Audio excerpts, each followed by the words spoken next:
कार्यक्रम 23 मार्च है, भगत सिंह की शहादत दिवस है। तो उसका जो टॉपिक है, हम लोगों ने जो टॉपिक रखा, भारतीय राष्ट्रवाद और भगत सिंह। चूँकि दुनिया में बहुत उथल पुथल है, बहुत से विमर्श चल रहे हैं, बहुत ढंग से लोग तरह तरह से बतिया भी रहे हैं। हमारे देश में भगत सिंह की तुलना अन्य लोगों से भी कर रहे हैं जो अंग्रेज़ों के पक्ष में खड़े थे। ये सारी चीज़ें हो रही हैं और आप सभी लोग, संवेदनशील लोग जो है, इस बात को, पढ़े लिखे लोग इस बात को सुन भी रहे हैं। इसलिए टॉपिक रखा गया कि मैंने इस टॉपिक पर भी भगत सिंह के बहाने एक बात हो। तो मंच से ही मैं वक्ता के रूप में प्रिंसिपल साहब से चाहूँगा, श्री नगीना जी सिंह कुशवाहा जी से, कि आप अपनी बात रखें।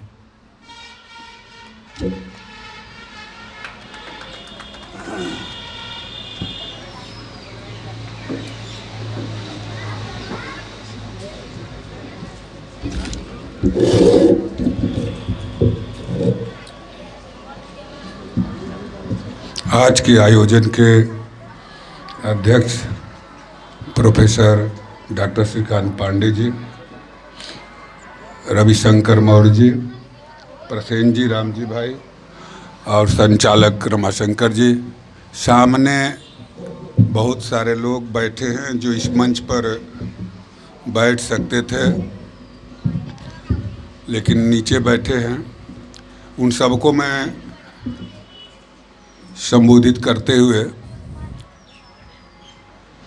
और बच्चे, ठीक है रहने दिया, अब ठीक हो गया रहने दिया, हाँ ढीला है।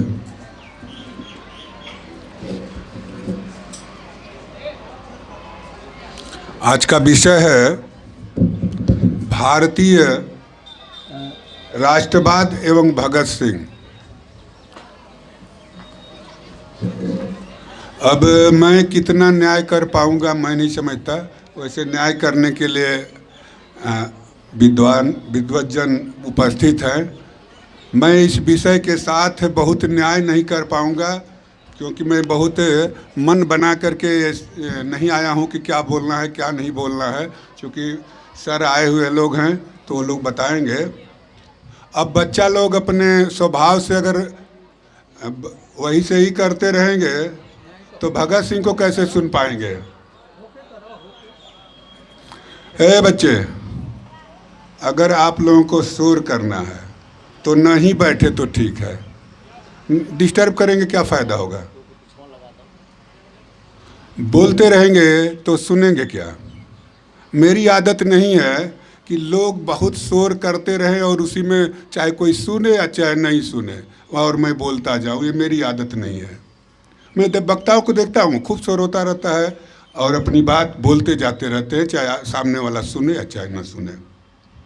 तो मैं चाहूँगा कि शांत रहें और भगत सिंह जैसे महत्वपूर्ण व्यक्ति को आप याद कर रहे हैं और काकोरी एक्शन शताब्दी वर्ष आयोजन समिति के कार्यकर्ता लोग यहाँ पर आए हुए हैं और उन्हीं आयोजनों के तहत यहाँ भी रखा गया है कि भगत सिंह को याद किया जाए, काकोरी के शहीदों को उनके माध्यम से याद किया जाए और उनके सपनों को याद किया जाए और पूरा करने के प्रति संकल्प भी लिया जाए। इन्हीं सब विषयों पर बात होनी है और भारतीय राष्ट्रवाद भी जुड़ा हुआ है। तो राष्ट्रवाद का मतलब बहुत सारे लोग कंफ्यूज रहते हैं कि क्या होता है। किसी क्षेत्र में रहने वाले अगर सबके अंदर ये भावना हो कि हम सब लोग एक हैं, मतलब भारत का जो आपका नक्शा है उसमें सभी लोग रहने वाले ये महसूस करें कि हम सब भारतीय हैं, मतलब हम सब एक हैं। क्या वहाँ तक की यात्रा आप किए हैं? हम तो देखते हैं जहाँ तक हिंदुस्तान में हमारा राष्ट्रीय आंदोलन जब चला, उसी भारतीय राष्ट्रवाद के लिए, उसी को भारतीय राष्ट्रवाद कहा भी गया। हमें आज़ादी भी मिली। आज़ादी के बारे में कहाँ से बंद हो गया? हेलो, क्या हो गया? कैसा? आज़ादी के बारे में बहुत तरह के ख्यालात के लोग यहाँ हैं। आज़ादी मिली मतलब हम अंग्रेज़ों से समझौता किए।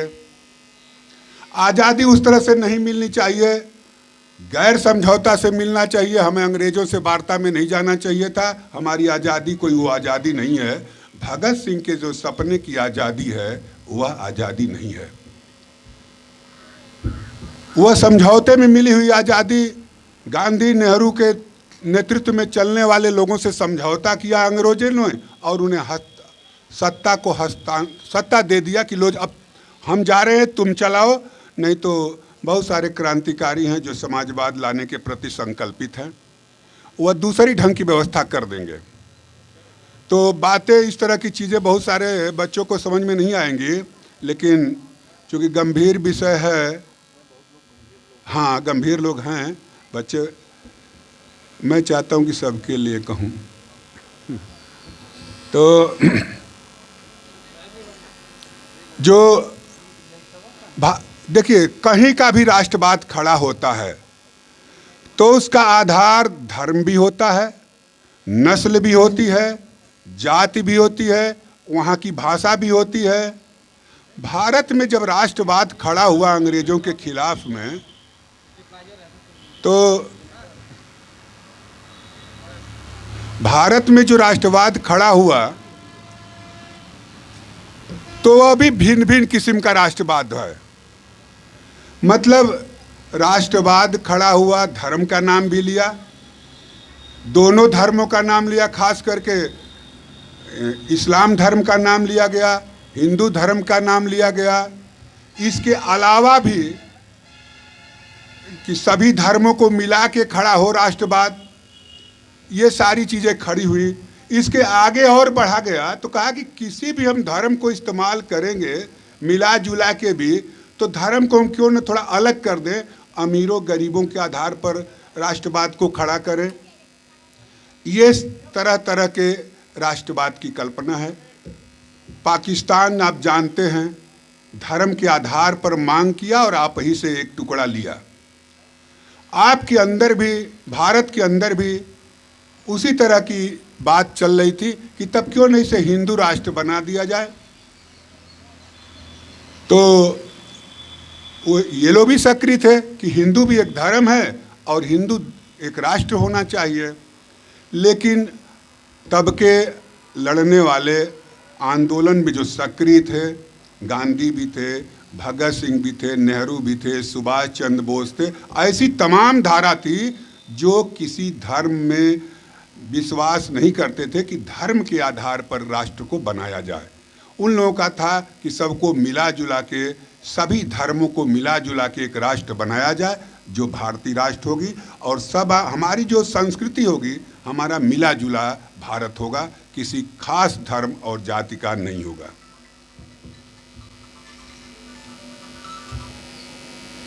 तो इस तरह से हमारा जो राष्ट्रवाद खड़ा भी हुआ वह ऐसे तरह से हुआ।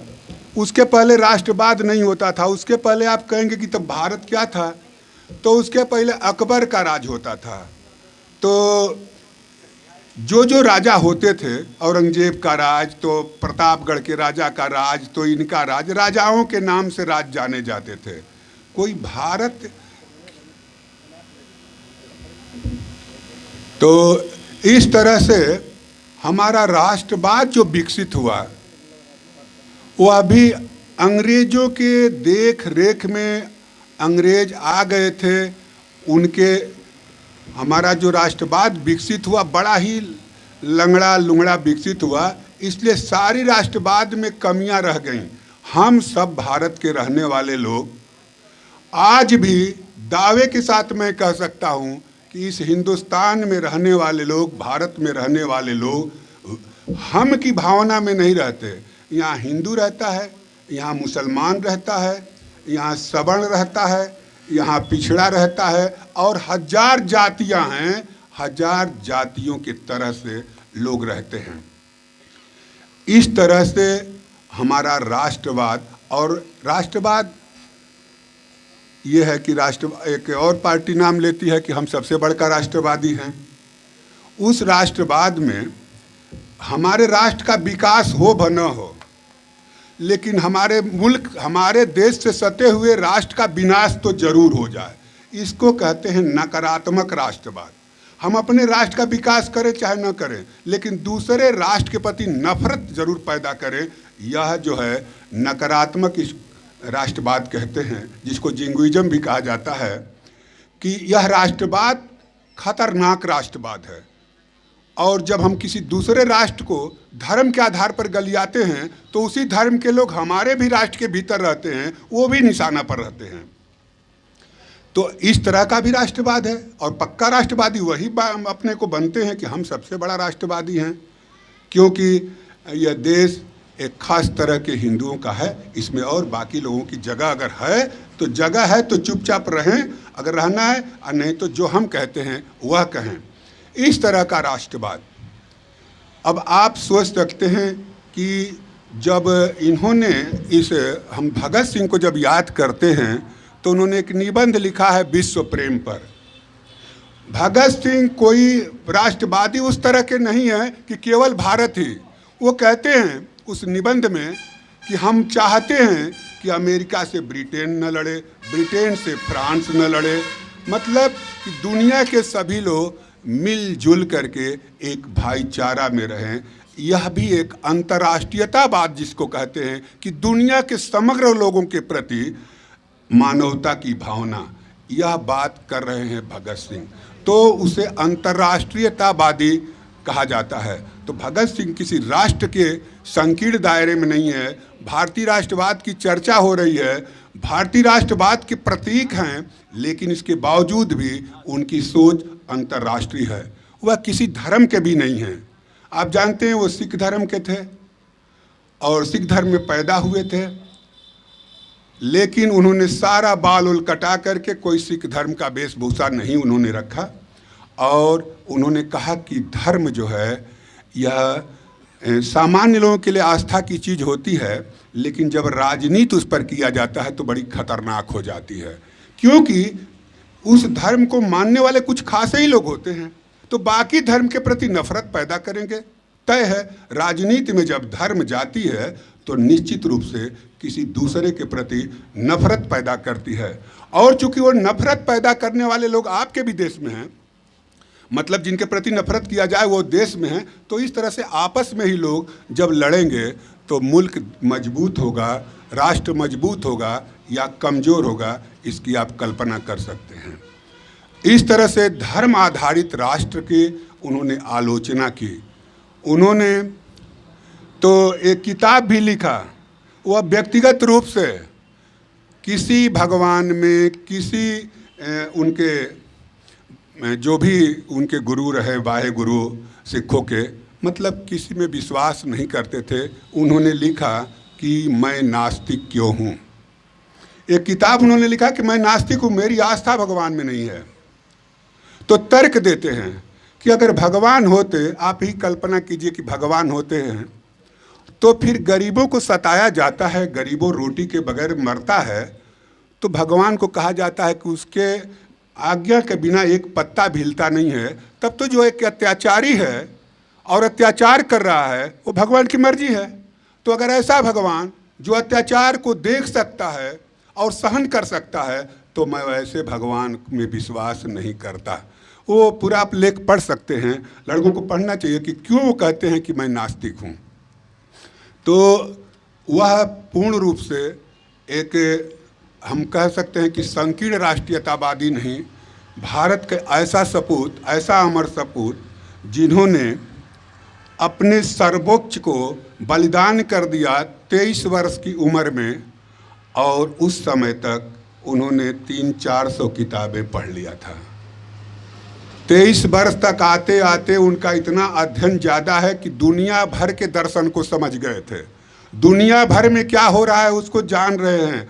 हम अपने इलाके के आसपास क्या होता है नहीं समझते हैं। उस ज़माने में आज जबकि आपके पास मोबाइल और क्या क्या सब चीज़ें हैं, इंटरनेट है, क्या कब इजराइल मिसाइल से हमला कर रहा है, कब ईरान हमला कर रहा है, सब लोग जानने परिचित हैं। लेकिन उस दौर में दुनिया को समझना, जानना, सारे दर्शनों को जानना, यहाँ तक कि सोवियत रूस में क्या हुआ था, सोवियत रूस में 1917 में क्या हुआ था, इसको भी उन्होंने पढ़ा था। कहा था वहाँ पर ये हुआ था, वहाँ पर जो जार अत्याचारी था, जिसके बड़े बड़े सामंत जमींदार मिल करके आम किसान मजदूरों का शोषण करते थे, तो वहाँ पर ये हुआ था कि सारा किसान और मजदूर मिल करके और लेनिन के नेतृत्व में पूरा का पूरा ख़त्म कर दिया जार को, पूरा जमींदारों को ख़त्म कर दिया, किसानों और मजदूरों का राज स्थापित कर लिया 1917 में। और सबकी शिक्षा की गारंटी दे दी गई, सबके घर की गारंटी दे दी गई, सबके स्वास्थ्य की गारंटी दे दी गई, सभी लोगों को रोजगार दे दिया गया, सारी पढ़ाई फ्री का। इस तरह का कुछ ही समय काम करना था, सबको भोजन, सबको कपड़ा, सबको वस्त्र, इसको समाजवाद कहा गया। जब इस बात को भगत सिंह ने पढ़ा तो बड़े आकर्षित हुए, कहा कि तब तो ऐसा ही समाज हम भी भारत में बनाएंगे। अंग्रेज चले जाएं और उसके जगह पर कोई माने इरविन चला जाए, कोई गोविंद दास बैठ जाएं, और जैसे इरविन शोषण करता है वैसे ही हमारा भारत का आदमी भी शोषण करेगा, तब तो ठीक नहीं है। हम शोषण का विरोध करते हैं, और जिस तरह का समाज स्थापित हुआ है रूस में, वैसा समाज हम भारत में बनाएंगे। क्योंकि उनकी मान्यता है, कार्ल मार्क्स ने लिखा है कि सारा चीज़ तो मजदूर किसान करते हैं। क्या बैठे बैठे कोई कारखाने में, या कारखाने का बाबू, क्लर्क, या मान लीजिए कारखाने का माली, या जमींदार खेत का माली, वो लोग काम नहीं करते हैं, बैठ के आप ही से काम कराते हैं। और सारा ये सड़कें आपकी हैं, सारे खेत में सारा गेहूँ, धान, सब चीज़ आप उत्पन्न करते हैं, सारे महल बनाते हैं, सारी फैक्ट्रियाँ आप बनाते हैं, तो आप मालिक क्यों नहीं रहे, दूसरा मालिक क्यों? तो रूस में ऐसा हुआ कि जो बनाते थे वही मालिक बन गए। तो शोषण समाप्त होना चाहिए, और शोषण विहीन समाज का सपना भगत सिंह ने अपने HSRA के, हिंदुस्तान सोशलिस्ट रिपब्लिकन पार्टी के कार्यक्रम में रखा कि हम समाजवादी मुल्क बनाना चाहते हैं।